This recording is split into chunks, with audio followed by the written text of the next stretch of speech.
A push from lawmakers to dismantle Maryland's 529 board, who they want to take over to try and right the ship. Then a 75-year-old missing woman found dead in a container. We're speaking with investigators to see what they've learned so far. Plus, the strange turn of events in the manhunt for former Governor Hogan's chief of staff. Live from WBFF in Baltimore, this is Fox 45 News at 4. We're following multiple stories in session 2023's Tonight coverage. Despite statewide crime concerns, it's taken months to pass bills like Ivan Bates' proposal to increase maximum penalties for some gun offenders. So we're asking leaders what's holding things up. But first, a major change in management could be coming for state's embattled college savings plan. Good evening. I'm Mackenzie Frost in for Mary Bubala tonight. And I'm Kai Jackson. Lawmakers are debating a bill that would transfer power of the trust to the state's treasurer's office. It's a move affecting Maryland families and their support, but as Fox 45's Rebecca Pryor reports, it's not the final solution they were hoping for. Rebecca. Yeah, during today's hearing, parents said that moving Maryland 529 to the state treasurer's office would help families moving forward. However, it still stops short of what parents are really asking for here, which is for the state to pay parents back in full. As we've been reporting for months now, many families say thousands of dollars are missing from their child's college funds. It happened about a year ago when Maryland 529 claimed they had experienced an interest calculation error. Since then, parents have been in a financial bind trying to pay for tuition, many of them taking out loans, racking up credit card debt, and some even remortgaging their homes. To truly be made whole, they're now proposing several amendments be made to House Bill 1290 before it's passed, or if it's passed. The most important amendments being the creation of a damage claims process for those who did accrue debt over the last year, and a guarantee that their previously promised earnings rate will be reinstated.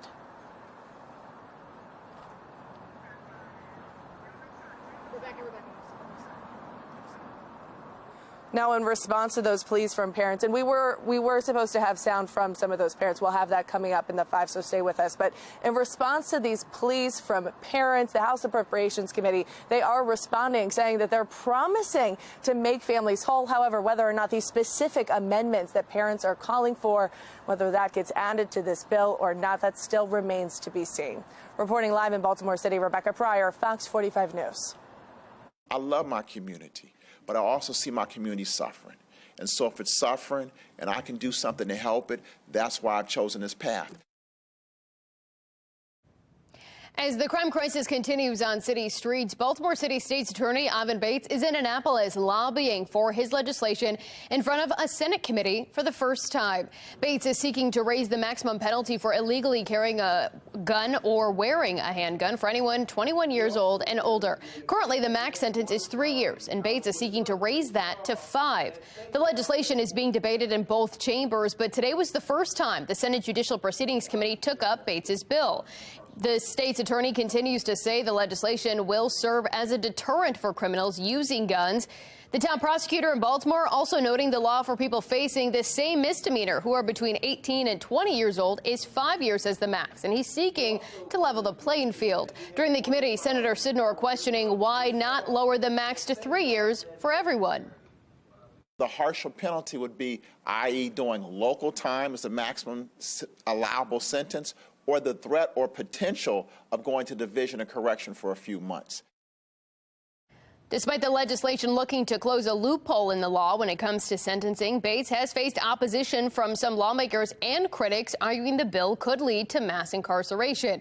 Senator Corey McRae made it clear why he believes this legislation is necessary. When he said that this was his only priority that he wanted to put forward, I was torn. Knowing that the election that just happened for city state's attorney was very contentious, but the people decided that this was the direction that he wanted to go to. And he was very clear and concise with his message. I get the holistic piece of it, but at the end of the day, the person that's leading public safety, one of the people that's leading public safety in my jurisdiction, when challenges are happening with public safety, I feel compelled to stand next to him and say, hey, this is a moment to lead, and we have to lead in the right direction and send a clear message. Longtime Baltimorean Pastor P.M. Smith stood in support with Bates in Annapolis for the bill today. He says politicians should look at those election results, with more than 70% of voters rejecting former City State's Attorney Marilyn Mosby and her policies, and realize people in Baltimore may want this plan. The Democrats run this state. They have a supermajority. They will do what they want to do. I never thought that Mr. Bates, a Democrat, Baltimore City State's Attorney, would have to come to Annapolis to fight Democrats to get something done for Baltimore City. Now, the committee today did not vote on that bill. It's unclear when or if the legislation will move forward. We'll have a full story on the bill hearing coming up at 10. Well, there are just 3 weeks left in this year's session. This morning, Fox 45's Tom Rogers spoke with Republican delegate Lauren Erickson and Democrat Senator Jill Carter. They have different views on whether progress is being made on key issues. They didn't really address juvenile crime at all, which is on the rise. SB 1 was an offensive bill, frankly, that I think is unconstitutional, but I didn't see anything that was really getting at how to stop crime from happening. And the Kayla Strada bill, which is a bill that would require the police departments to file a sins petition in certain instances, which they already could do, but we mandate it now. But we also passed the Firearms Safety and Storage Act, which requires safe storage and also gives a tax incentive for people that do safely store their guns. What I'd like to see done correctly still is marijuana. Well, Senator Carter says she's confident the Senate will take up legislation for marijuana guidelines. The Senate's Finance Committee is currently working on regulations. And that brings us to our question of the day. Do you believe Annapolis lawmakers are acting in your best interest? Yes or no? To cast your vote, head to foxbaltimore.com/vote. Fox 45 News is helping you make your voice heard. If you'd like to reach out to your lawmakers, scan the QR code on your screen. It's a link to our website where we have a list of email addresses and phone numbers for lawmakers. In a city in crisis, new information from a horrifying story that we reported earlier this month. Police have identified the remains of a woman found in a container in northwest Baltimore. Fox 45's Maxine Stryker has the very latest on the investigation. Maxine?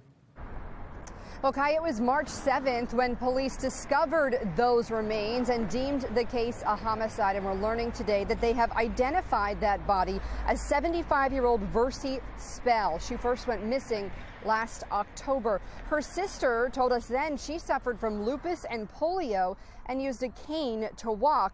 And they had a feeling something wasn't right after they found that her home had been broken into. Now, Spell's body was discovered just a quarter mile from her home. Neighbors say if someone's willing to prey on the elderly and dispose of them like they did, no one is off limits.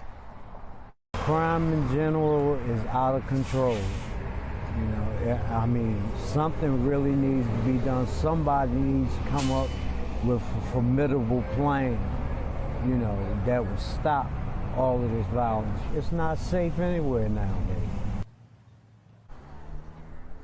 Well, anyone with information is asked to call police. We'll have much more on this story coming up at 5, but live for now in Baltimore, Maxine Stryker, Fox 45 News. Maxine, thank you. This is the second time a body has been found inside of a container in Baltimore this year. In January, police found the body of a man inside of a storage container on the front porch of a vacant house. According to the medical examiner, that man was stabbed to death. The killing is now under investigation by police. Fox 45 News is on the scene of breaking news right now. We want to report to you. This is in West Baltimore, where police are responding to reports of a shooting. Now, our newsroom is working to get you as much information as we can. You can see right now a detective out here.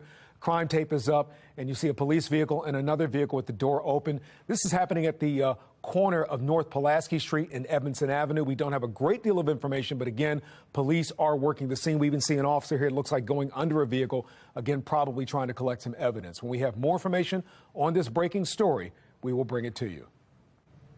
Baltimore police are investigating 2 separate shootings that took place less than an hour apart earlier this morning. The first happened on Edding Street in West Baltimore just before 4 o'clock this morning. Officers were responding to the scene and finding evidence of a shooting before locating the victim nearby on Gwynns Falls Parkway. A 37-year-old had been shot multiple times and was taken to the hospital. Then, just before 4:30, officers responded to a hospital in North Baltimore. A 31-year-old man with non-life-threatening gunshot wounds brought himself in for treatment. Investigators have not been able to figure out where that shooting happened. Anyone with information on either incident are encouraged to contact Baltimore police. As of this morning, the Baltimore Police Department is reporting 52 murders and 104 non-fatal shootings this year. Now, those numbers are down from this time last year when 75 people had been killed and 150 had been shot and survived. New tonight, an arrest is made in an attempted murder from earlier this month. Police say on March 11th, 31-year-old Bryant Floyd shot a 28-year-old man on Brighton Street in southwest Baltimore. That victim returned fire, shooting Floyd. A warrant for Floyd's arrest was issued while he was being treated inside a Baltimore hospital. He's now charged with attempted murder. The victim was also arrested and is facing a handgun violation. New information is the head of Baltimore's Department of Public Works is delaying his resignation. The mayor's office today saying Jason Mitchell will remain at DPW through the end of June to help complete ongoing projects.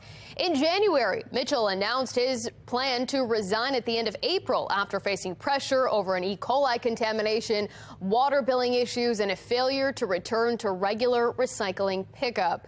Mitchell originally said he was stepping down to prioritize a family member suffering from severe health problems, but a recording where he described how he felt after putting in his resignation letter shows he may have had other motives for quitting.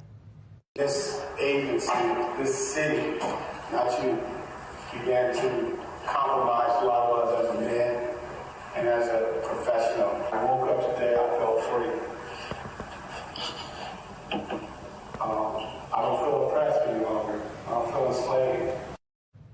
The mayor's office did not answer our questions today regarding what changed about Mitchell's situation when with his sick family member that allowed him to extend his time working for the city of Baltimore. A bizarre turn in the search for Roy McGrath. A book about former Governor Hogan's chief of staff is about to be released. Mayor Brandon Scott says he'd like to open a charter school someday. Project Baltimore looks into that statement as some say now is the time to act. What does a possible indictment do to Donald Trump's chances of taking back the White House in 2024? I'm Scott Thuman in Washington with a look coming up.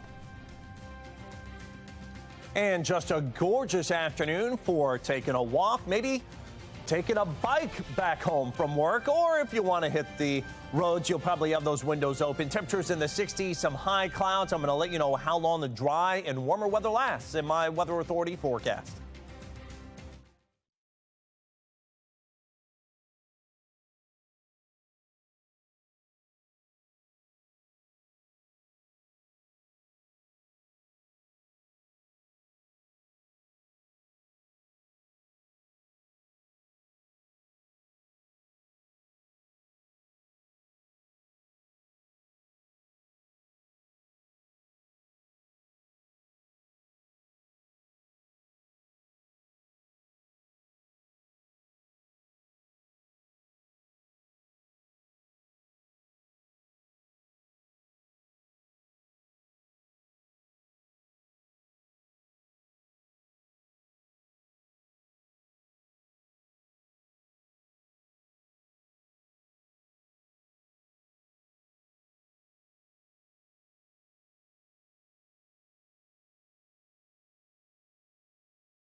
Fox 45 News, winner of 17 2022 Regional Emmy Awards, more than all other Baltimore news stations combined.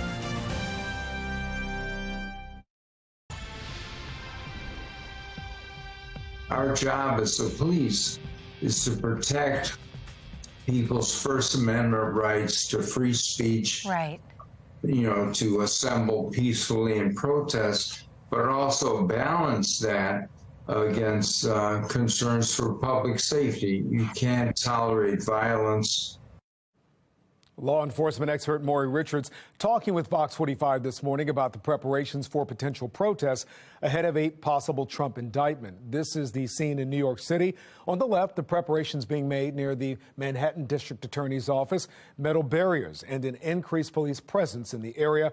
And on the right, a live look at the Manhattan Criminal Courthouse.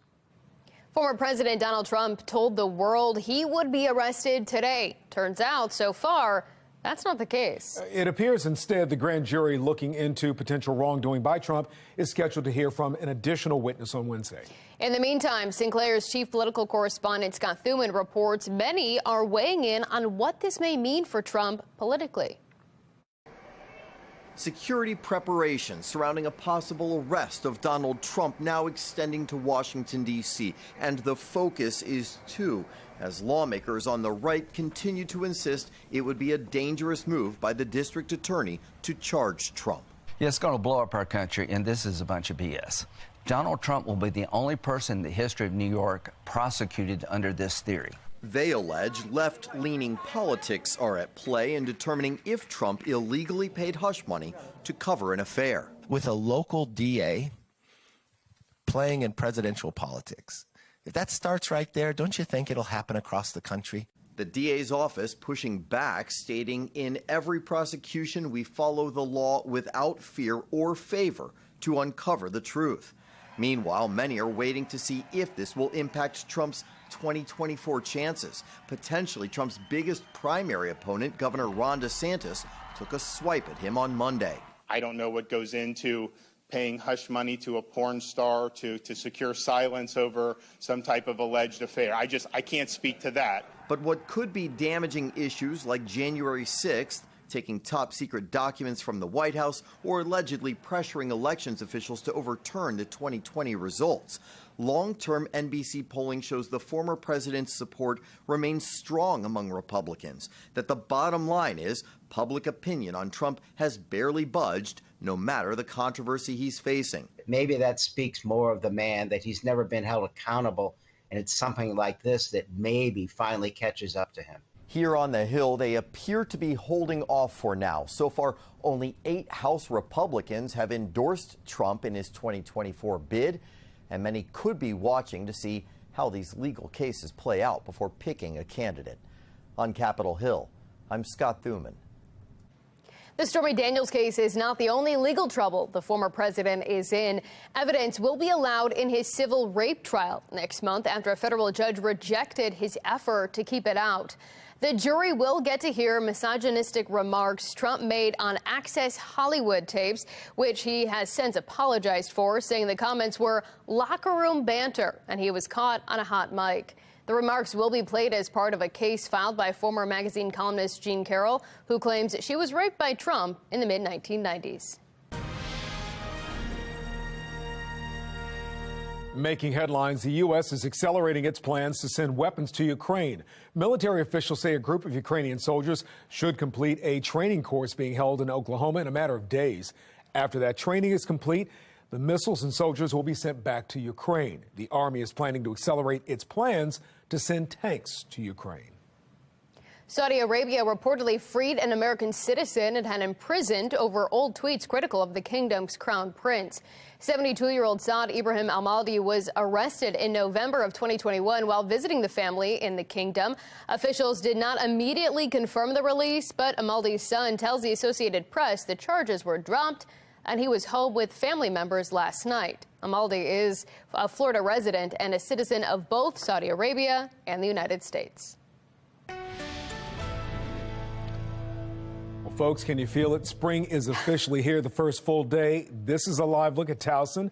and the Inner Harbor as well on the right side of your screen. We got to enjoy some perfect weather today, sunny skies and temperatures in the 60s. Chief Meteorologist Jonathan Myers has more on the weather and whether it's sticking around. Mackenzie, what'd you think? Fan? It was beautiful. I know, walking around Annapolis earlier this afternoon, I wish I could just stay outside and just enjoy it just a little bit longer. Yeah, you know, Mackenzie, Kai, finally, I think we've turned the corner a little bit here. You remember a couple of days ago, highs only at 42? Yes. We may be kind of done with that stuff at this point. So all right. We'll take that. Yeah. Now, it doesn't mean you won't have a cooler day here or there, but at least in the next 7 days, we're kind of buoying those temperatures up. For today, though, gorgeous. It is mostly cloudy, if you wouldn't believe it. It's because of the high clouds on the Maya 1000 cam, but the sun is coming through those. Winds out of the west-southwest at 8 miles an hour.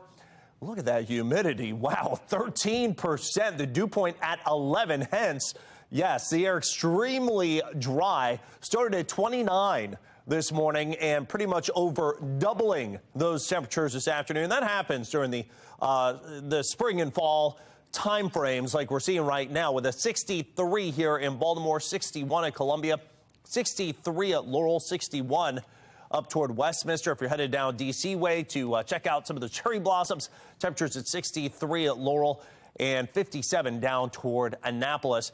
And we widen things out. You'll see again, there are a few clouds around that are trying to waft in with our next weather maker, but doesn't look like any real precipitation, any rain is going to get here, at least until the middle of the week. Perhaps, say, maybe even more so Thursday, say Wednesday night, Thursday, until that happens. Now, in terms of temperatures, we're up about 5 to 10 plus degrees over where we were just 24 hours ago. HD radar looks fantastic until you get out here towards St. Louis, Nashville, Memphis. Yep, that's the next weather maker. There's some rain with that. It's nice for now. Fair weather, high pressure, and good control, but there are some waves of rain, if you will, out to our west. So Wednesday night, one of those hits, and then potentially into Thursday as well. And there could be another couple of rounds Friday into Saturday, too.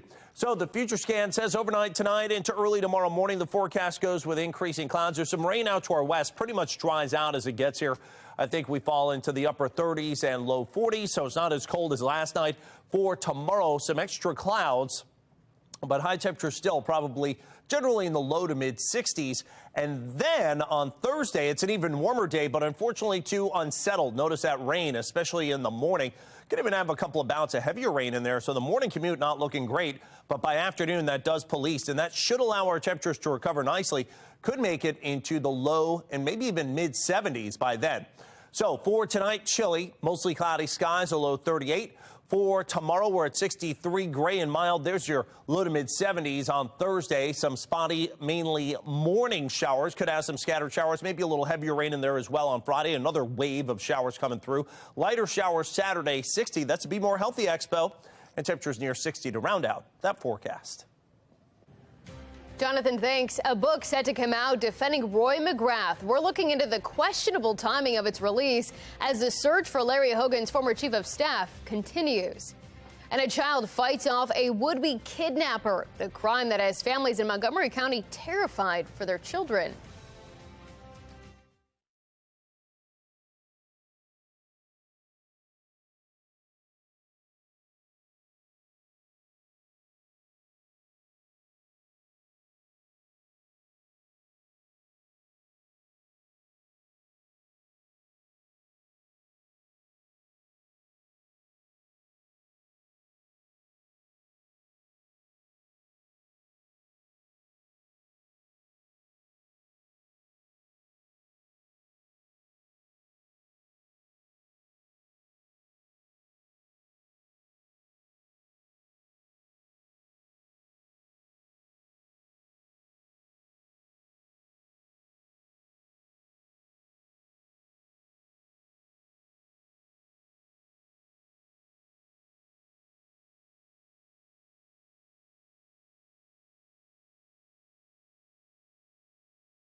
It's popular on Instagram and was one of Oprah's favorite things. But now the Bindle water bottle is being recalled after Consumer Reports found potentially dangerous levels of lead. Fox 45's Patrice Sanders has the details. Once one of Oprah's favorite things, Bindle is voluntarily recalling its Sip and Stash water bottle after Consumer Reports tests found alarmingly high levels of lead in the bottle's bottom storage compartment, levels that were over 1,000 times the amount allowed in many consumer products. In the Bindle bottle's bottom storage compartment, there's a spot of lead solder that's sealing the different parts of the bottle together. So anything that you put into the storage compartment can potentially become contaminated with lead. Exposure to lead can increase cancer risk, cause reproductive harm, and hurt brain and nervous system development. Another hidden danger in the bottles, CR's tests also found some of them contain bisphenol or BPA, a chemical linked to fertility problems in certain cancers, even though the company claims the product to be BPA-free. Because of these reasons, CR is warning consumers to immediately stop using all of Bindle's water bottles. Bindle has said that production of Bindle bottles has been suspended and will be overhauled going forward, eliminating the presence of exposed lead anywhere on future products. If you have a Bindle bottle and want to contact the manufacturer, go to Bindle's recall page at bindlebottle.com/pages/recall and complete the form to receive a free repair kit. Now, the Bindle bottle has since been removed from Oprah's list of favorite things. To report a dangerous product or a product-related injury, go to saferproducts.gov. Patrice Sanders, Fox 45 News. As the search continues for Roy McGrath, there's now a new book out defending him, looking into who the author could be and the suspicious timing of this release. Could Mayor Brandon Scott go from running the city to running a charter school? Well, how some are responding to the mayor's most recent comments on education in Baltimore.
It's an odd twist in the ongoing mystery of Larry Hogan's former chief of staff turned fugitive. That's right. As that search for Roy McGrath continues, a tell-all book is being released on Amazon. Fox 45's Olivia Dance joins us live now with the details on the book and who wrote it. Olivia.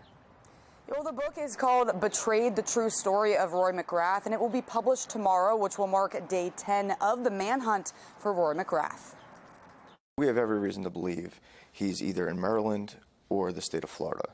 He resides in that area. He has strong family ties to that specific area. This is an ongoing investigation conducted in partnership with the FBI and the Marshal Service. As a result, what we can release is limited, but I can tell you that agents are on the case and that it will only be a matter of time before the subject is apprehended. Now, the FBI and U.S. Marshals are now working together to track down Roy McGrath after he didn't show up to his federal trial on March 13th. McGrath's charges include fraud, theft, and falsification of records. But as the search continues, a new self-published book is now for sale on Amazon, written by an author named Ryan Cooper. Now, I tried contacting the author, but after lots of digging, I hit a dead end. Cooper describes the book as a tell-all based on interviews with McGrath, and says it's filled with, quote, never-before-known details of the Hogan scandals and fueled by Hogan's ego-driven aspirations for the White House, end quote. Now, McGrath's attorney Joe Murtha told Fox 45 News that he was provided excerpts of the book by someone who he doesn't know, and that a lot of the information is someone's point of view of McGrath's involvement with the governor. Murtha also told us that he doesn't know who the author is and that he has no reason to believe that the author actually is McGrath. Back to you. All right, Olivia, so you mentioned former Governor Larry Hogan is mentioned several times in the book's description. Has the governor made any comment about these latest allegations? Yeah, Mackenzie, so I actually just moments ago received a statement from a spokesperson for the governor. I want to read that for you here. It says, quote, in this day and age, anyone can publish a book and repeat bizarre and baseless accusations, including fugitives from justice who are facing multiple counts of fraud. Again, I just got that statement moments ago from a spokesperson from Hogan, and that is, I just got that moments ago. So that's just in, and you can read that statement on our website at foxbaltimore.com. But for now, reporting live in Baltimore, I'm Olivia Dance, Fox 45 News. An arrest in Montgomery County after police say a man tried to kidnap a middle school student. Montgomery County police say it happened at a Gaithersburg bus stop yesterday morning. 30-year-old Jamal Germany is accused of grabbing a student and trying to pull him into an apartment. Police say several other students helped fight off the suspect, following the victim to break free and run away. The victim wasn't hurt. Neighbors say the incident has put the community on edge. You don't expect to hear things like that happening in general so close to home. We know these things happen in the world, but it is very unsettling when it happens very close to your community. After the incident, Montgomery County Public Schools sent a letter to parents saying there will be increased security at local schools and bus stops in the coming days. A cyclist is dead after he was hit in Aberdeen last night. Just after 9:30, James Blevins was hit on Short Lane near Route 40. The 55-year-old biker died from his injuries this morning. The 25-year-old driving the car that hit him remained on the scene and spoke with police. The crash is under investigation.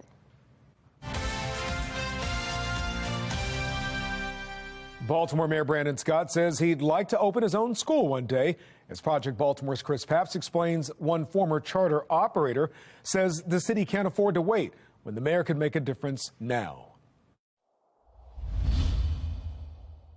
I am in favor. It's now been nearly 3 weeks. That passes unanimously. Thank you. Since the Baltimore Collegiate School for Boys, a charter school in North Baltimore, was given new life. Let me be very clear. We have to have that kind of school in our system. Prior to the board's vote to renew Boys Collegiate's charter, Mayor Brandon Scott largely remained silent on the issue, even though the vote was heavily covered in local media. I don't often chime in about things related to decisions. But after the board vote, Mayor Scott spoke about it on the C4 and Brian Neiman show on WBAL radio, and he came out strong in support of all boys schools. We cannot operate a school system in the city of Baltimore that does not have a school directly designed for our young boys in Baltimore, and dare I say our young black boys in Baltimore. That's right.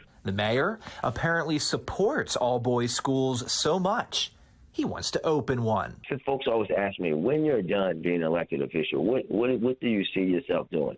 Quite frankly, running and supporting and operating a school like that one is at the top of the list because it's one of the top needs that our city needs. You ran an all-boys school. I did. Carl Stokes is a former member of the Baltimore City Council who operated 2 all-boys charter schools. And Stokes agrees with the mayor. In a city like Baltimore, all-boys schools are important. Yeah, I saw the benefit. I'm being a little facetious, not being distracted by the opposite sex in school, quite frankly. So I think that single-gender schools can be very good for some students. Stokes' 2 schools, the Bluford Drew Jemison STEM Academy and Banneker Blake Academy, did perform better academically than many traditional city schools.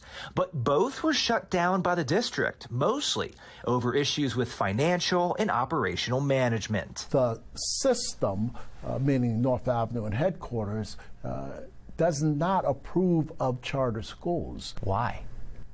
Because I think they're embarrassed that some of these schools are working better than the traditional schools. You know, nothing matters to me more than our young people. Baltimore City funds about 20% of the school system's budget, but Mayor Scott has avoided addressing our questions about educational issues. In February, we emailed the mayor asking who he holds accountable for 23 city schools where not one student last year who took the test scored proficient in math. He didn't reply. In January, we sent an email asking about discrepancies in city schools' police overtime pay and if he thinks there's enough oversight. Again, he didn't reply. In October, when federal test scores showed Baltimore City schools hit a 13-year low, we emailed the mayor asking for an interview. He didn't reply, so we approached him at a public event. There is learning loss across the board, and anyone who thinks that anybody that thinks that it's just in Baltimore City should understand the deepness that this is a United States issue. When he has spoken publicly about education, Mayor Brandon Scott has been a strong supporter of the Baltimore City Schools CEO, praising Dr. Sonia Santelises for the job she's done. And on behalf of the city, I want to salute you. And defending her nearly $350,000 salary, while her school system is among the lowest performing in the country. Her compensation is like compensation for positions of hers across the country. But Stokes says if Mayor Scott really wants to make a difference in education and open a charter school for boys, he can't wait until he's no longer in politics. He has to act now. These students are in need of a strong education and a strong nurturing environment right now. I would advise the mayor not to wait, but to do something right now, to find operators now, or to quit his political ambition and do something much more worthy. Run a school that is successful for young children. I'm Chris Pabst, and this is Project Baltimore. Lawmakers in Annapolis are still split on what to do about the Boost program. The Boost program provides scholarships for low-income families to send their children to non-public schools. Governor Wes Moore is calling to phase out the $10 million program. The House's version of the state budget includes a $2 million cut to the Boost program, but Senate President Bill Ferguson says he thinks the funding should stay. So long as we are fully funding our public schools and doing more than is expected for our public schools, that we should have students in different circumstances should have the opportunity as well. Because Ferguson is the most powerful Democrat in the Senate, he's going to get his Boost funding. The governor says he doesn't want to see public dollars go to private schools. Supporters of the Boost program say the governor's argument doesn't make a lot of sense because state dollars go to private ventures all the time, like housing vouchers and sports stadiums.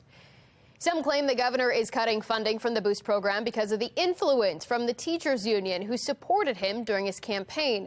The governor denies those claims. It is important to note that $10 million the state spends on the Boost program is just a fraction of the $7.5 billion Maryland spends on education overall. Governor Westmore himself attended private school.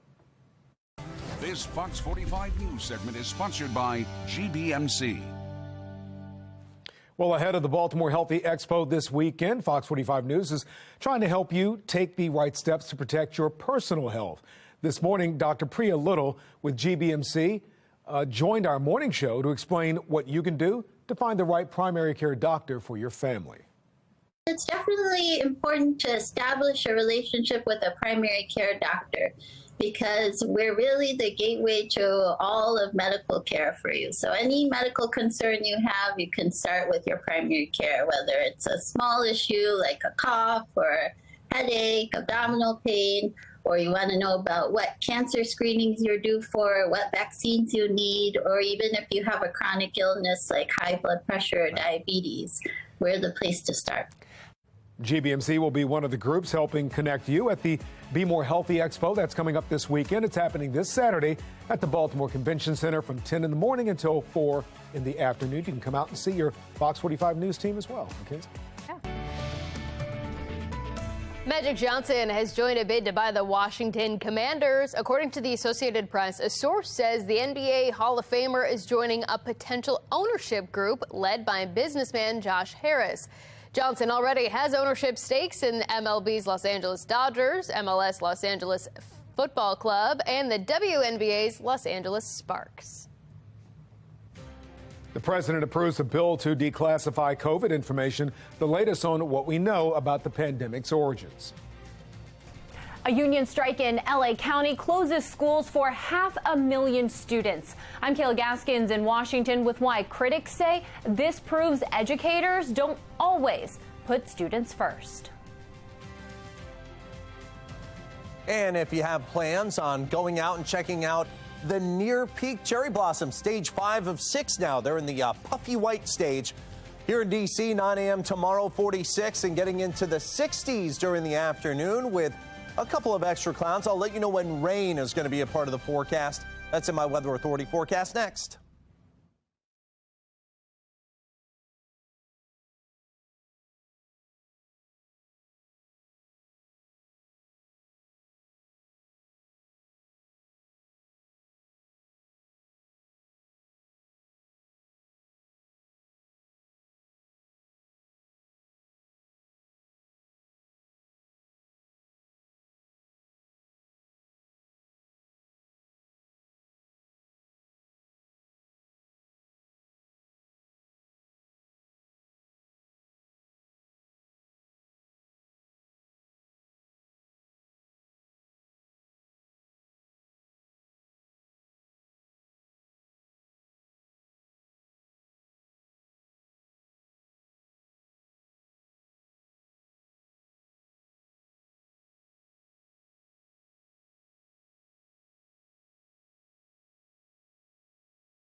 Teachers in Los Angeles went on strike Tuesday, effectively stopping classes for some 500,000 students in the nation's second largest school system.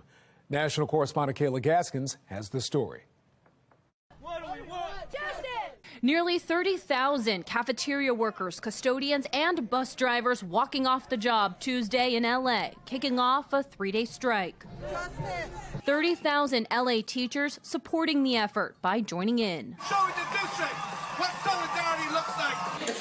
The action, a result of negotiations breaking down between the Education Support Staff Union and district leadership. The union is asking for a 30% increase in pay, as well as more hours for part-time workers and increased staffing levels. The school district came back with a 23% increase in pay and full benefits for part-time workers, but it wasn't enough. We were never in the same room or even in the same building. This strike closing schools, impacting the education of 500,000 students. No students can afford to lose, any more time in the classroom. We learned over the pandemic that in-classroom learning instruction is just so valuable to our kids. Critics arguing this strike proves there are times when children don't come first in the education system. You have to stop to wonder, are they actually putting the students first when they want to talk about LGBTQ in the classroom, when they want to talk about critical race theory? Are they actually putting themselves first in what they want the students to know? Because like we just mentioned, they're putting themselves first now by not continuing the education during this strike. Advocates like civil rights attorney Ben Crump have argued placing students first shouldn't be political. It does affect all of us. We can't afford to lose not one young person mind being developed and cultivated. But politicians already picking sides. Democratic Congressman Adam Schiff joining the strikers in L.A. Tuesday. We wonder why so many people are homeless in Los Angeles, and it's because we pay them a poverty wage. Union leaders threatening more strikes if demands are not met by the school district. In Washington, I'm Kayla Gaskins. Well, President Biden signs a bill for a bipartisan bill, actually, to declassify as much information as possible about the origins of COVID-19. That legislation passed both the House and Senate without opposition. It directs the Office of the Director of National Intelligence to declassify information related to China's Wuhan Institute of Virology. U.S. intelligence agencies are divided on the origins of COVID-19. Some say it likely spread via a mishap at a Chinese lab, while others believe the virus was a result of a natural transmission, possibly from an animal at one of China's wet markets. Well, spring is here right now, and you can officially feel it in the air. On the left side of your screen, some shots of spring arriving in the city, and on the right, a live look at the Inner Harbor. Here's Chief Meteorologist Jonathan Myers with more on this beautiful weather. Jonathan. Who needs those D.C. cherry blossoms, right? We got them right here. But, of course, down the road, they're world famous, and they're almost at peak bloom. So the next couple of weeks, while the Cherry Blossom Festival goes on, we're going to hope for some good weather. Today, one of those nice days, 63 on the Toyota East Inner Harbor Skycam, mostly cloudy skies, winds out of the west-southwest at 8 miles an hour, humidity 13%. 13%! It's like the desert. Our dew point at 11 degrees, so it is dry. You do see, as we focus up on our My One Tausicam, there is a little veil of high cloudiness as those winds into the west-southwest pick up and blow some moisture our way out of the next weather maker. But still, we do have a little bit of sunshine trying to come through. Temperatures in the low to mid 60s away from the water. As you get near the water, again, it's a little bit cooler in the 50s. Outside of that, though, 63 here in Baltimore, 63 down, not too far from the cherry blossoms in Laurel. We're at 63 there with 61 at Gaithersburg. Temperatures all running about 5 to 15 degrees warmer than they were just 24 hours ago. So some good news for the warm weather lovers. Now, notice there's a few waves of moisture as we head out to the west with flooding rains again out in the western portion of the country here in namely California. Got rain, we've got snow, even some thunderstorms that you see there. There's a batch of rain around Memphis and St. Louis, and both of those could be threatening us over the next several days. For now, it's nice. Tomorrow turns a little bit cloudier, and then, tomorrow night into Thursday, some of that rain could begin to get here. And you can see for Wednesday, the rain threatens, so we have some clouds. Then by Thursday, yes, there are the showers that come in with that next weather maker. So let's plan things out close up on the future scan. Through about 10:45 tonight, temperatures 40s to around 50. Not as chilly overnight, although we'll have some clouds. We'll still be at about probably 38, 39 degrees by tomorrow morning instead of the 29 that we had this morning. And then by midday and afternoon tomorrow, I should say, I think we'll have some clouds. But overall, a nice day, low to mid 60s. And then Wednesday night into Thursday, the clouds thicken up. And yes, there will be some rain, I think, that gets in here. And it could be some bouts of heavier rain, perhaps, with temperatures after the rain leaves, I think, during the afternoon. Probably the warmest of the week, probably getting into the 70s there. 38 for tonight, mostly cloudy skies. Calm wind for tomorrow, 63. Overall, gray and mild. There your really warm, kind of almost spring-summer type temperatures coming for Thursday, 73. Some mainly morning showers, scattered showers back on Friday, maybe a couple of heavier bouts. Once again, morning shower on Saturday for the Be More Healthy Expo downtown Baltimore. 60 and near 60 all the way through the rest of that forecast. No big cold snaps in there anymore. Coming up at 5 o'clock on Fox 45, re-educating a community. The new mission in Baltimore to offer free high school education to adults. And celebrating local food, drinks, music, and more. A look ahead to Maryland Day in Baltimore this weekend.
Well, looking ahead, it's a celebration of our state this weekend. The Maryland Day Festival is taking place downtown at Power Plant Live. Mark Clark has a preview of what you can expect. That's right. Where else can you get this amazing hodgepodge of activity? It's going down. Kevin, tell us about what's going to happen. This Saturday, Maryland Day Festival at Power Plant Live. We're going to have over 40 Maryland bands and artists, different genres, artists and crafters and creators, food trucks. Look at that. I like food trucks. Food trucks? Really good food. We're just going to celebrate everything Maryland. Basically. I love it. Yep. And then the bearded crab's going to be there? Yes. Amanda, we have also more things, right? Yeah, Power Plant Live has 7 participating bars. We'll all have themed drinks, a bunch of picture opportunities, and different genres in each bar. And then beautiful artwork, as you can see it. The band, look at one of our band is here holding artwork. Sharia Moore, which is a great name and a great Stevie Wonder song, but they do more than that. You know, look at the guys. Look at them. Look, you know, that's the artist right there with the blue eyes. Don't look in his eyes. Don't look in Ricky's eyes. He'll get the audience. No. But this is what's going on, guys. Again, amazing activities. It's going to be fun. We're expecting thousands of people here as we celebrate 389 years. Maryland's looking good for 389 years. She never looked so good, guys. All right, Mark, thank you. For more information on Maryland Day, head to our website, foxbaltimore.com. All right, we've got a Maryland tradition this weekend. Of course, the Be More Healthy Expo is happening on Saturday. That's one day we'll hope for rain, right? So you come on inside the convention center and visit us. We've got some on and off rain, though, for Friday. Maybe some heavier showers on our future scan. And actually, yes, on Saturday, there could be some rain as well, on and off lighter stuff. So, yeah, come on in and say hello, shake some hands with us. And then it looks like on Sunday, mainly dry skies. So overall, again, as we head through our weekend forecast, the unsettled days, Saturday for the indoor activities looking better on Sunday. So hence, for yard cleanup, if you have that planned, Friday, Saturday, or the wetter days, Sunday, Monday, looking nice. All right, Jonathan, thank you. Coming up on Fox 45 News at 5 o'clock, breaking news.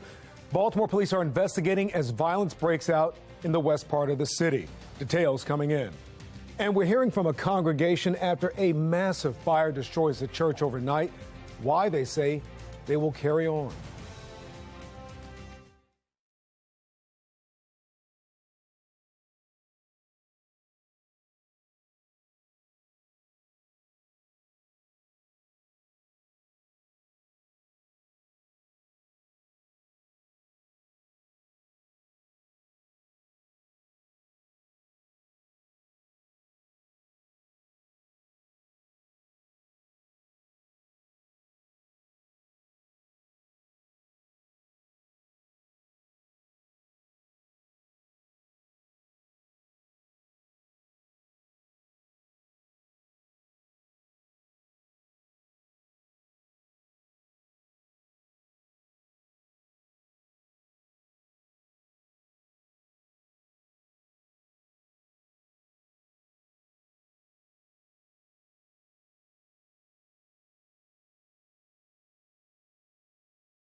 Oh my gracious. I mean, what would have precipitated that? An elderly woman goes missing in northwest Baltimore, and police say she met a gruesome end. Details coming up. You're looking at live pictures as former President Donald Trump braces for a possible indictment. The preparations underway for what could be an historic move. We know these things happen in the world, but it is very unsettling when it happens very close to your community. Frightening moments in a Maryland county. A child waiting for a bus fighting off a would-be kidnapper. An arrest tonight. Live from WBFF in Baltimore, this is Fox 45 News at 5.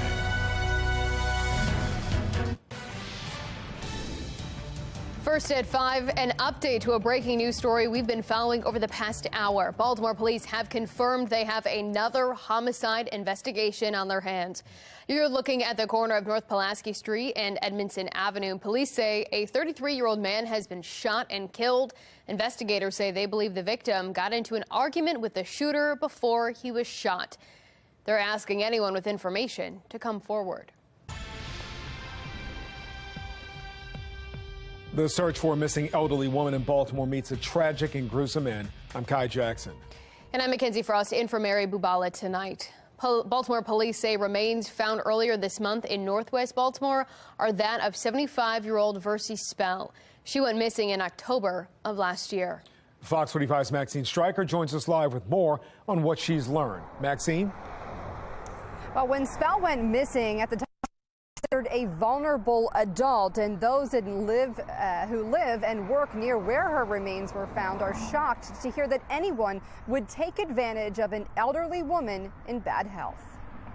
We stay pretty busy. From her shop along Garrison Boulevard, Do t-shirts, signs, and banners. T. Daniels can see a lot. It was around the corner. But it wasn't until earlier this month something out of the ordinary caught her eye. We were coming down the street and they had it taped off, and we just didn't know what was going on. It was March 7th when police discovered human remains in a container along Liberty Heights Avenue. You just never know what's going on around you. Today, those remains identified by police as 75-year-old Versi Spell. Oh my gracious.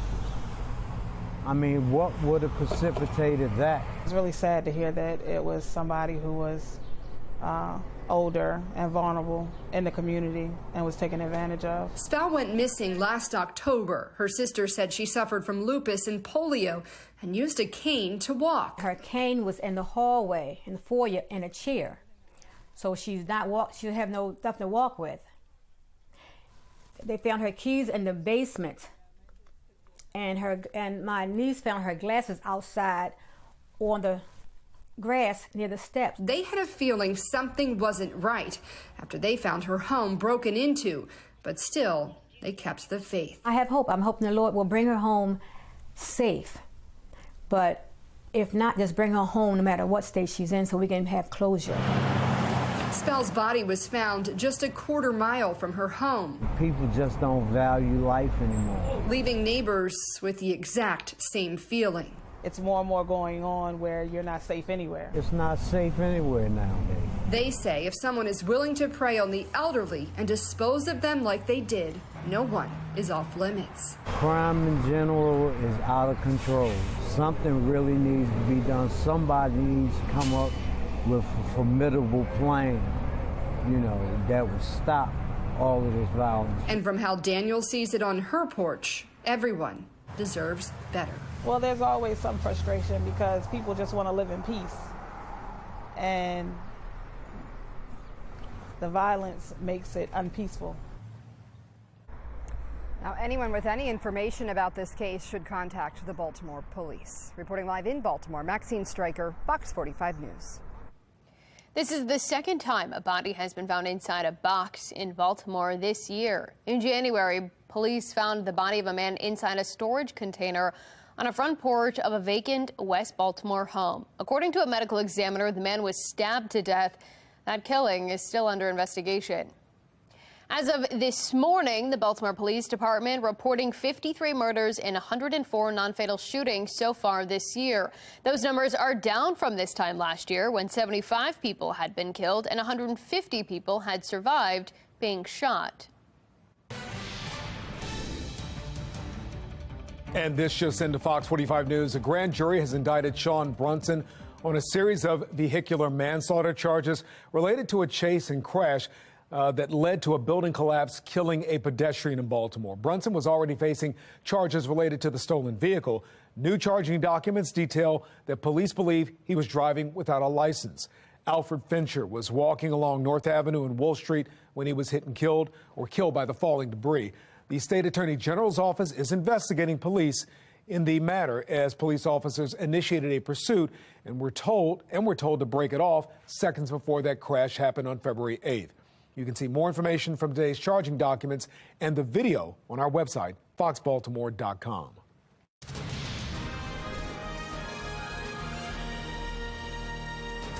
I love my community, but I also see my community suffering. And so if it's suffering and I can do something to help it, that's why I've chosen this path. As the crisis continues on city streets, Baltimore City State's Attorney Ivan Bates is lobbying for his legislation in a Senate committee for the first time this afternoon. Bates is seeking to raise the maximum penalty for illegally carrying or wearing a handgun, anyone 21 years old and older. Currently, the max sentence is 3 years, and Bates is seeking to raise that penalty to 5. The legislation is being debated in both chambers, but today was the first time the Senate Judicial Proceedings Committee took up the bill. Bates continues to say the legislation will serve as a deterrent for criminals using guns. The town prosecutor in Baltimore also notes the law for people facing the same misdemeanor charge who are between 18 and 20 years old is 5 years as a max, and he's seeking to level the playing field. During the committee, a senator questioned why not lower the max to 3 years for everyone. The harsher penalty would be, i.e. doing local time as the maximum allowable sentence, or the threat or potential of going to division and correction for a few months. Despite the legislation looking to close a loophole in the law when it comes to sentencing, Bates has faced opposition from some lawmakers and critics who argue the bill could lead to mass incarceration. Senator Corey McGrath, the sponsor of the bill in the Senate, made it clear why he says he believes this legislation is necessary. When he said that this was his only priority that he wanted to put forward, I was torn.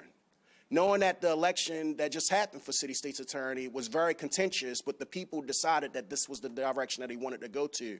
And he was very clear and concise with his message. I get the holistic piece of it, but at the end of the day, the person that's leading public safety, one of the people that's leading public safety in my jurisdiction when challenges are happening with public safety, I feel compelled to stand next to him and say, hey, this is a moment to lead, and we have to lead in the right direction and send a clear message. Longtime Baltimorean Pastor P.M. Smith stood in support with Bates in Annapolis for that bill hearing today. He says politicians should look at the election results, with more than 70% of voters rejecting former City State's Attorney Marilyn Mosby and her policies, and realize people in Baltimore may want this plan. The Democrats run this state. They have a supermajority. They will do what they want to do. I never thought that Mr. Bates, a Democrat, Baltimore City State's Attorney, would have to come to Annapolis to fight Democrats to get something done for Baltimore City. The committee did not vote on the bill. It's unclear when or if the plan will move forward, and we'll have a full story on today's bill hearing coming up at 10. And that brings us to our question of the day. Do you believe Annapolis lawmakers are acting in your best interest? Yes or no? So far, you can see the results right there on your screen. 100% of people say no. To cast your vote, head to foxbaltimore.com/vote. Also in Annapolis, a major change in management could be coming for the state's embattled college savings plan. Lawmakers are debating a bill that would transfer power of the trust to the state treasurer's office. Rebecca Pryor is live right now with the very latest in this story. Rebecca? Yeah, Guy, during today's hearing, parents said that moving Maryland 529 to the state treasurer's office would help account holders moving forward. However, it still stops short of what these parents are actually asking for here, which is for the state to pay parents back in full. As we've been reporting for months now, many families say thousands of dollars are missing from their child's college funds. It happened about a year ago when Maryland 529 claimed they had experienced an interest calculation error. Since then, parents have been in a financial bind trying to pay for tuition, many of them taking out loans, racking up credit card debt, and some even remortgaging their homes. To truly be made whole, they're now proposing several amendments be made to House Bill 1290 before it is or isn't passed. The most important amendments being the creation of a damage claims process for those who have accrued debt over the last year, and a guarantee that their previously promised earnings rate will be reinstated. Adopting these amendments will go a long way toward rectifying the egregious contract violations that have done so much harm to hardworking parents who set aside money to make college affordable for their kids. Now, in response to these pleas from parents, the House Appropriations Committee did promise to do everything that they can to make things right. However, whether or not these specific amendments that parents are asking for, whether those are added into this bill, remains to be seen. Reporting live in Baltimore City, Rebecca Pryor, Fox 45 News. Thank you, Rebecca. And Fox 45 News is helping you make your voice heard. If you'd like to reach out to your lawmakers to let them know what you'd like to see passed, scan the QR code on your screen. That will take you to our website, where we've compiled a list of email addresses and phone numbers of the lawmakers, including Senate President Bill Ferguson and House Speaker Adrian Jones. Making headlines now, investigators have named the 19-year-old arrested last week for a carjacking on the campus of Towson University. He's Jeremy Kiefer. He's not a student at the university. The carjacking happened last Friday around 3 o'clock in the parking lot behind Millennium Hall. We're told 4 men robbed the victim and took a gray Honda vehicle. One of them had a gun. An arrest is made in Montgomery County after police say a man tries to kidnap a middle school student. Police say it happened at a Gaithersburg bus stop yesterday morning. 30-year-old Jamal Germany is accused of grabbing a student and trying to pull him into an apartment. Police say several other students helped fight off the suspect, allowing the victim to break free and run away. The victim wasn't hurt. Neighbors say this incident has put the community on edge. You don't expect to hear things like that happening in general so close to home. We know these things happen in the world, but it is very unsettling when it happens very close to your community. Well, after the incident, Montgomery County Public Schools sent a letter to parents saying there will be increased security at local school bus stops and schools themselves in the coming days. The manhunt continues for Roy McGrath, former chief of staff for former Governor Larry Hogan, ahead of the new book coming out tomorrow, promising to tell all. A fire consumes the church overnight, the promise from the congregation. And we're standing by for a possible indictment of former President Donald Trump. The preparations already underway. And some beautiful weather this afternoon, well into the 60s, really finally feeling like spring, and it looks like it's going to feel like spring into this evening as well. If you want to take advantage of that nice weather and do some grilling, temperatures falling gradually into the 50s and even into the 40s later tonight. Let you know how cold you're going to wake up to tomorrow and when we could be in the 70s in my Weather Authority forecast.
Fox 45 News, winner of 17 2022 Regional Emmy Awards, more than all other Baltimore news stations combined.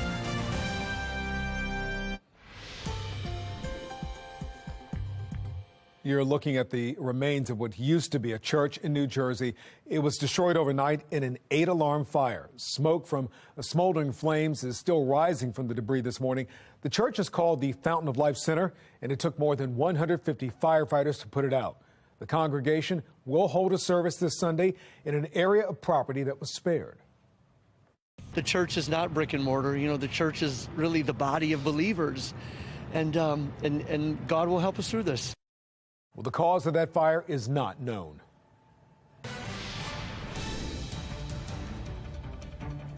Developing tonight, all eyes are on Donald Trump. Over the weekend, he said he expected to be arrested today. A New York grand jury investigating the former president appears to be nearing the end of its work. The panel is looking into alleged hush money paid during his 2016 election campaign to adult film star Stormy Daniels. These 4 horrible, radical left Democrat investigations of your all-time favorite president, me, is just a continuation of the most disgusting witch hunt. New York City officials are ramping up security as they prepare for the possible indictment. This is a live look from Manhattan as well as Mar-a-Lago.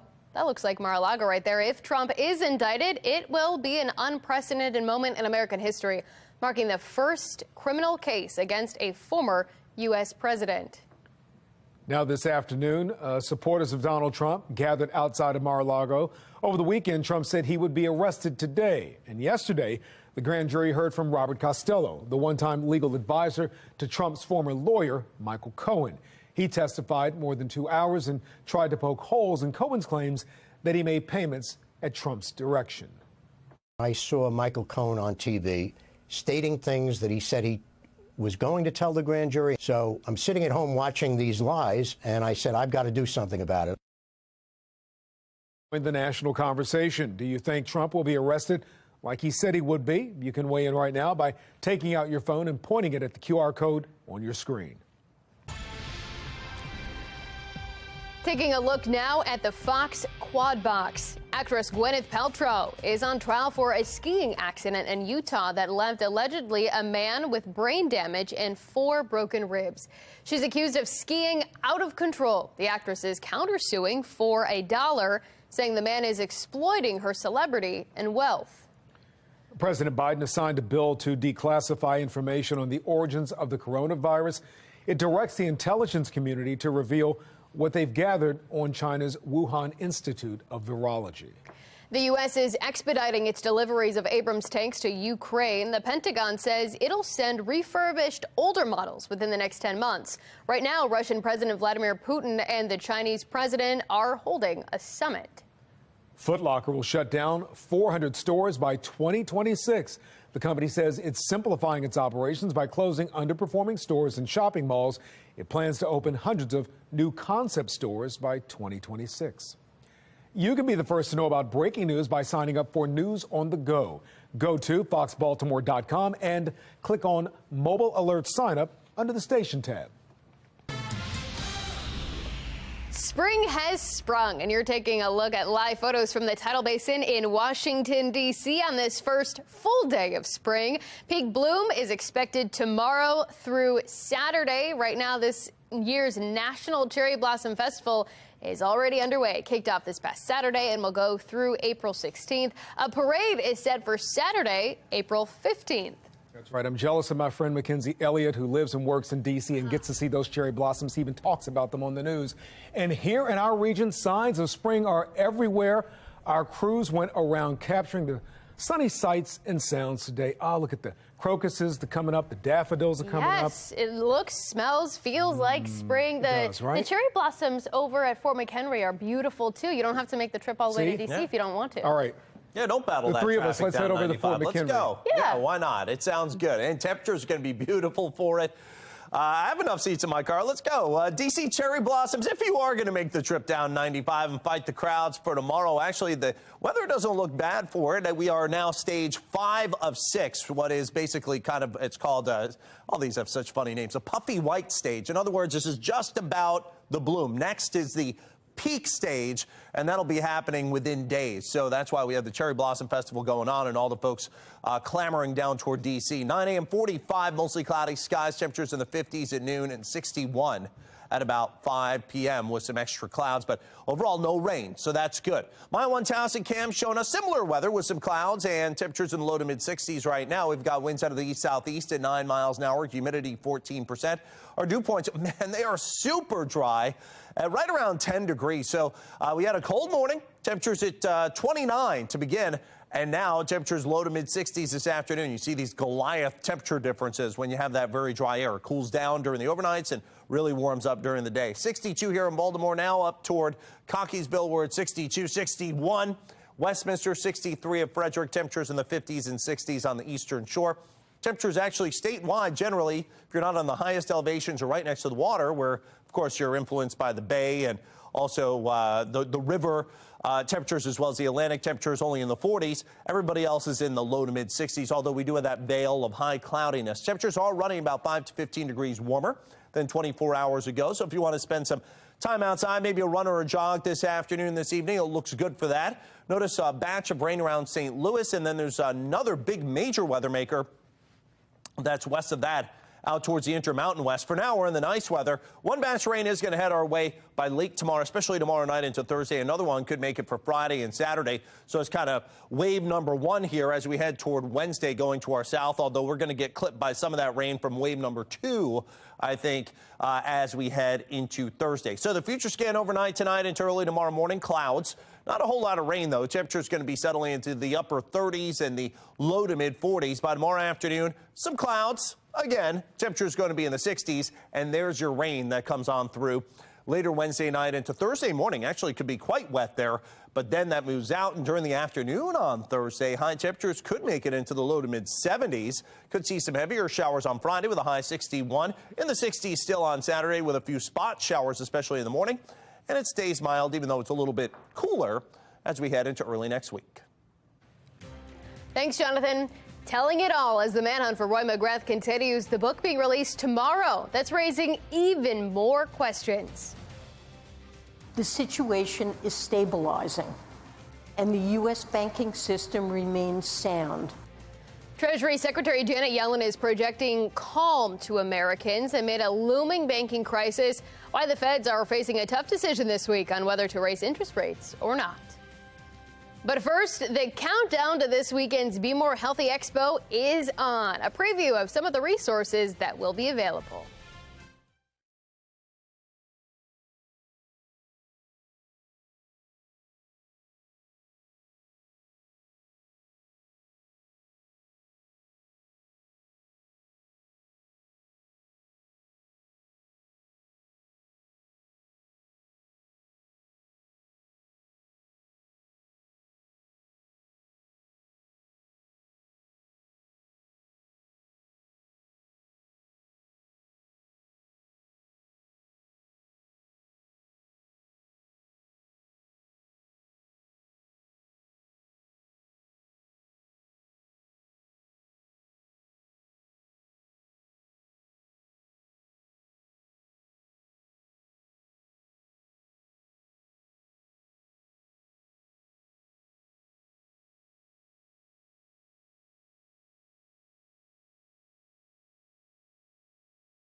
This Fox 45 news segment is sponsored by GBMC. Mark your calendars because another year of the Be More Healthy Expo is this Saturday. It's happening at the Baltimore Convention Center. On Saturday, there's going to be a number of community resources to help you take the right steps to protect your personal health. GBMC will be there, and today they join the morning team to explain the importance of finding the right primary care physician. It's definitely important to establish a relationship with a primary care doctor, because we're really the gateway to all of medical care for you. So any medical concern you have, you can start with your primary care, whether it's a small issue like a cough or headache, abdominal pain, or you want to know about what cancer screenings you're due for, what vaccines you need, or even if you have a chronic illness like high blood pressure or diabetes, we're the place to start. Again, GBMC will be one of the groups helping you to better your health at the expo. It's happening this Saturday at the Convention Center from 10 in the morning till 4 o'clock in the afternoon. The Fox 45 news team will be down there as well, so make sure you stop by and say hello. Re-educating a community, the new mission in Baltimore to offer free high school education to adults who are without one. The story of Larry Hogan's former chief of staff takes a bizarre turn. I'm Olivia Danson. Coming up next, I'll have details on a new book defending Roy McGrath. Joe Biden issues the first veto of his presidency. I'm Christine Frizzell with a closer look at the policy and the contentious debate surrounding it.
The ongoing mystery of Larry Hogan's former chief of staff turned fugitive now takes a new bizarre turn. Yeah, as the search for Roy McGrath continues, a new tell-all book is being published on Amazon. Olivia Dance joins us live right now with new information on the book And who wrote it, Olivia, if we know that at all?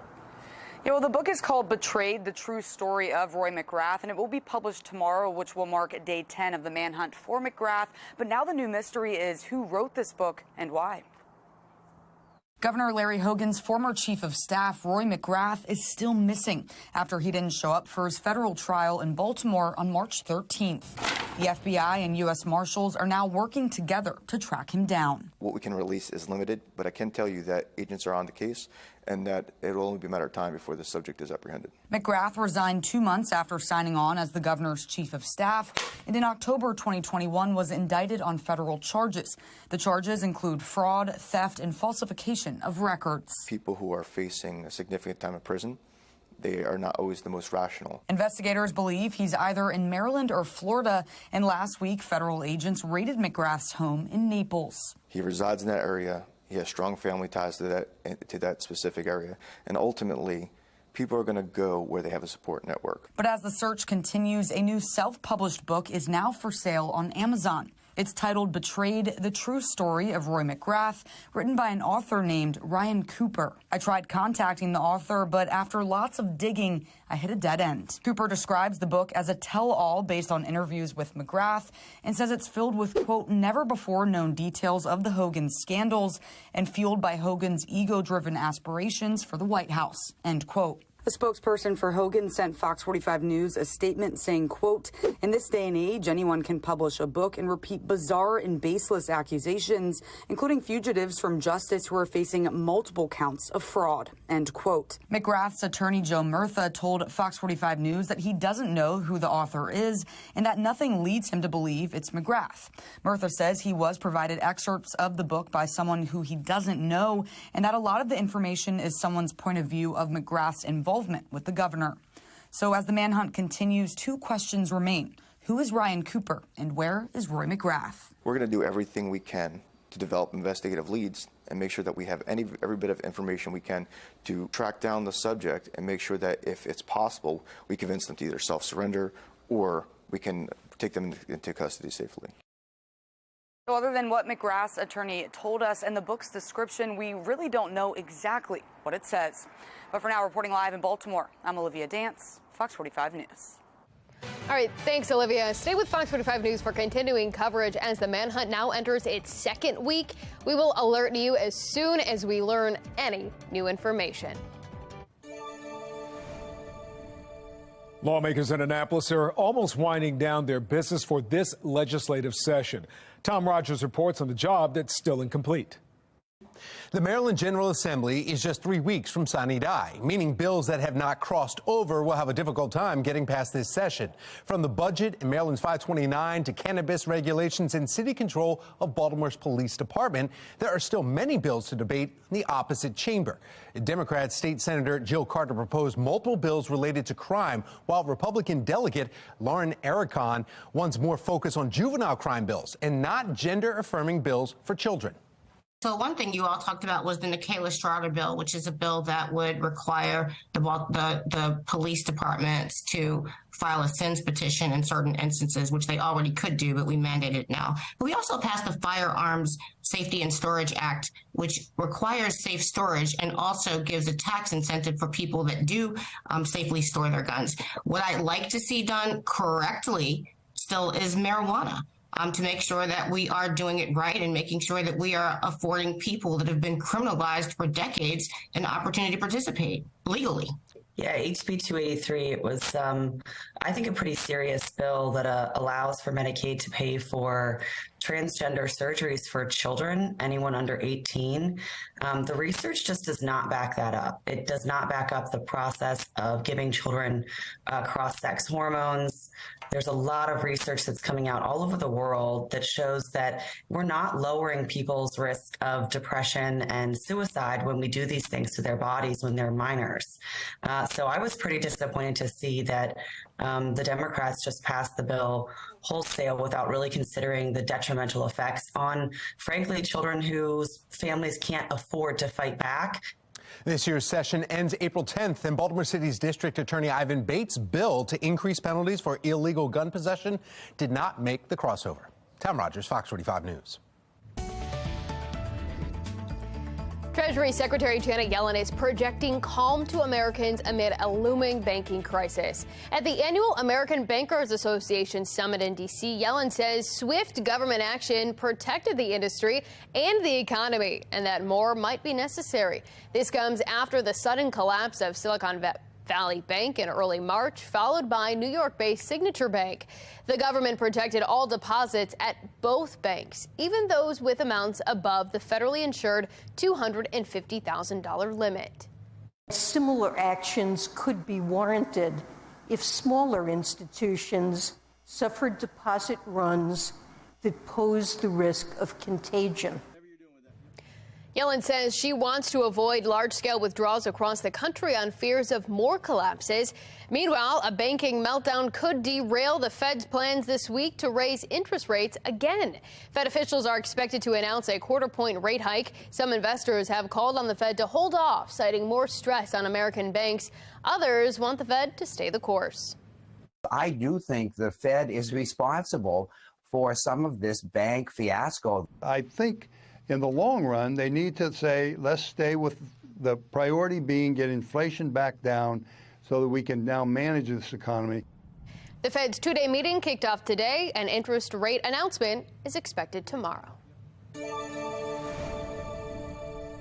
All right, we're taking a live look at the White House right now, where President Biden has issued his first veto. That move showing Congress may have the power of the purse, but the president does have the power of the pen. National correspondent Christine Frizzell breaks down the bill, the veto, and the pushback. I just signed this veto.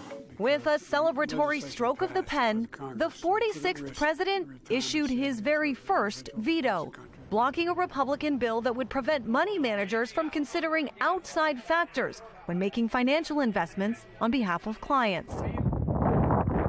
Those include the environmental impacts of certain companies, for example, oil and gas. The White House believes environmental, social, and governance, or ESG factors, should be allowed to be considered if investors want, which the bill prohibited. They couldn't take into consideration investments that wouldn't be impacted by climate, impacted by overpaying executives. Republicans call it woke investing and argue the only consideration pension fund managers should be allowed to take is what will make their clients the most money. Once you get your statements and they push this agenda for a lot of the money managers out there, I think you're going to have some teed off folks that say, why didn't you go after the best return? Backers of the bill would need a two-thirds majority to overturn that veto, and that seems unlikely. But you can expect to hear loud criticism of the president's move, including coming from some in his own party. In a statement, West Virginia Democrat Joe Manchin said, quote, "This administration continues to prioritize their radical policy agenda over the economic, energy, and national security needs of our country, and it is absolutely infuriating." Manchin was joined by Democrat John Tester of Montana in supporting the bill in the Senate, a bill for now dead on arrival at the White House. I'm Christine Frizzell reporting. A big effort to educate adults in Baltimore is just around the corner. Next, how people 21 years of age and older could soon get higher education for free. A breakthrough trial, one of the first of its kind, using your smartwatch to study something we don't know a lot about. I'm Liz Bonus. We will explain and how you can participate just ahead. And we've got temperatures mild this afternoon in the low to mid 60s, falling off through the 50s by about 6 and into the 40s by 10. I'll let you know if you're going to wake up to cold numbers like you did with the frosty numbers this morning. My Weather Authority forecast.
changing lives through the power of education.